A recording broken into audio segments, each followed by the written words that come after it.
আজকে আমি কচুর গাটি অর্থাৎ কচুর মুখী, কেউ বলে কচুর গাটি, কেউ বলে কচুর মুখী, সেটা আমি রান্না করব ইসা মাছ দিয়ে।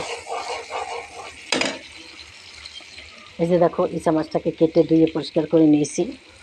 আর এই যে দেখো মশলা, 1 চামচ হলুদের গুঁড়ি, 1 চামচ মরিচের গুঁড়া, 1 চামচ ধনিয়ার গুঁড়া, স্বাদ মতো লবণ, পেঁয়াজ রসুন বাটা ইত্যাদি।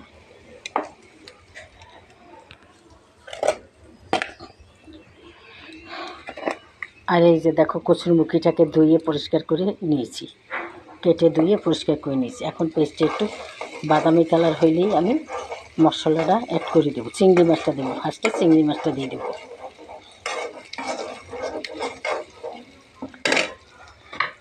এই যে চিংড়ি মাছটা আমি ধুয়ে দিলাম, একটুখানি চিংড়ি মাছটা ভেজে নেব।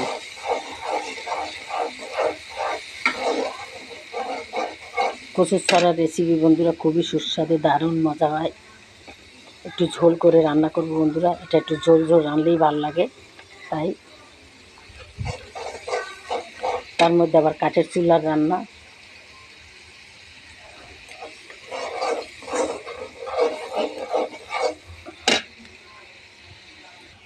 চিংড়ি মাছটা ভাজা হয়ে গেছে বন্ধুরা, এখন আমি মশলাটা অ্যাড করে দেব। সামান্য একটু পানি দিয়ে ভালো করে কষিয়ে নেব। সামান্য একটু পানি দিয়ে কষিয়ে নেব। যেই বাটিতে মশলা ছিল সেই বাটিতে একটু পানি ধুয়ে দিয়ে দিলাম। এখন আমি ভালো করে কষিয়ে নেব। মশলাটা কষানো হয়ে গেছে বন্ধুরা, এখন আমি কচুর ছড়াটা অ্যাড করে দিলাম। এখন আমি আবার সুন্দর করে এটাকেও কষিয়ে নেব। অনেকে ভাপ দিয়ে নেয় বন্ধুরা, আমি ভাপ দিই না, ভাপ না দিলেও চলে।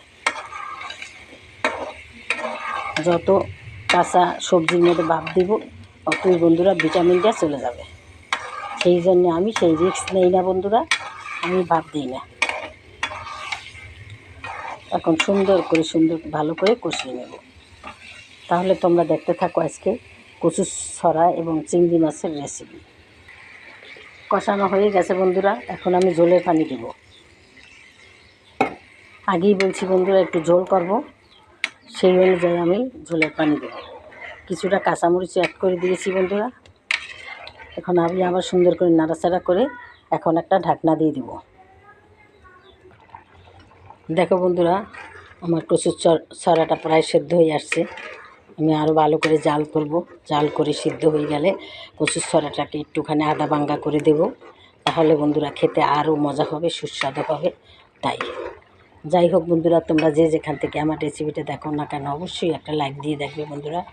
আর দেশ ও দেশের বাইরে যারা থাকো তোমাদেরকে জানাই অনেক অনেক ধন্যবাদ, কারণ তোমরা এত কাজের মাঝেও আমাদের ভিডিওগুলো বন্ধুরা দেখো। তাই বন্ধুরা এখন আমি ঘুটনি দিয়ে সামান্য একটু ভেঙে দেব। বেশি ভাঙবো না, সামান্য একটু কয়েকটা ভেঙে দেব যাতে একটু ঘন হয়। হয়ে গেছে প্রায়, এখন আমি পরিবেশন করে তোমাদের দেখাবো।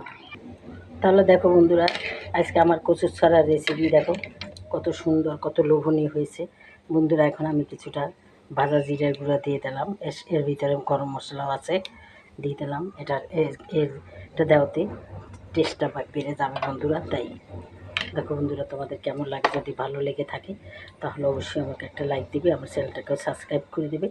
আর যদি তোমরা ফেসবুক পেজ থেকে দেখো তাহলে অবশ্যই একটা ফলো দেবে। তাহলে বন্ধুরা আজকের মতো রাখি, আর একটা শেয়ার যদি বন্ধুরা দাও তাহলেই আমি আগে বাড়তে পারবো। তাহলে আজকের মতো রাখি। আসসালামু আলাইকুম, খোদা হাফেজ। যে যেখানে থাকো ভালো থাকো।